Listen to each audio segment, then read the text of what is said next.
for taking my question again.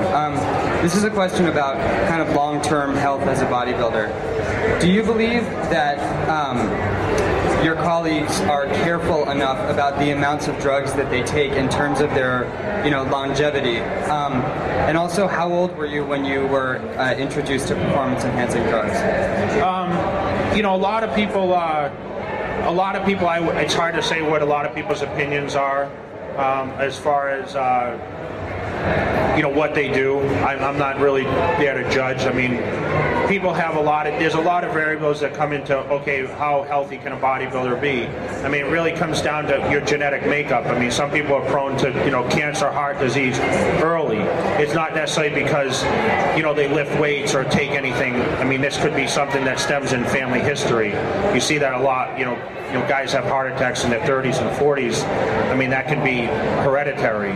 So you have to really look at your background and what your family history is. Fortunately for me, my dad's 84 years old. He still runs every day. And my grandparents lived to be like 100 years old. I don't have any history of heart disease or cancer in my family. But with bodybuilding side, you have to look at, we're different from a lot of sports. I mean, we can look at Olympic tested sports with as far as drug performance enhancing, where they can use creatines, they can't use test boosters. There's a lot of supplements that they can't use, ephedra and that kind of stuff, whereas bodybuilding market has been supported by these products. Okay, we are financed basically, all the bodybuilding events shows a lot of these booths you see have a lot of supplements that are banned from Olympic recognition, and that's been the problem with bodybuilding, because obviously as athletes endorsing products and getting sponsorship, you're going to have higher levels than most other people would. So what you buy in this nutrition store may miss a few compounds of becoming classified as an illegal steroid or performance enhancing, but it works on the same pattern. So that's why it's very, very important to get a lot of knowledge and read up a lot of stuff before you actually take a product. You should always research a product.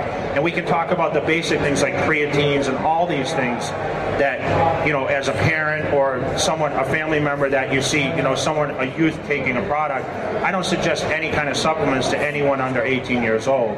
It's not necessary. I mentioned earlier in the seminar, the supplement thing comes after the diet's in check and all that stuff. I mean, I was aware of steroids probably for the first time when Ben Johnson was popped in the Olympics, made the front page of Sports Illustrated. You learn a little bit about it, but it's kind of, one of those things that is talked about, of course, in bodybuilding, but other sports now is getting more recognized. I mean, baseball and all these other athletic sports, but I mean, that's the thing, is you can progress without the drugs, of course, but you're never going to get away from it, especially in the bodybuilding arena, because of the supplements that are available on the market that mimic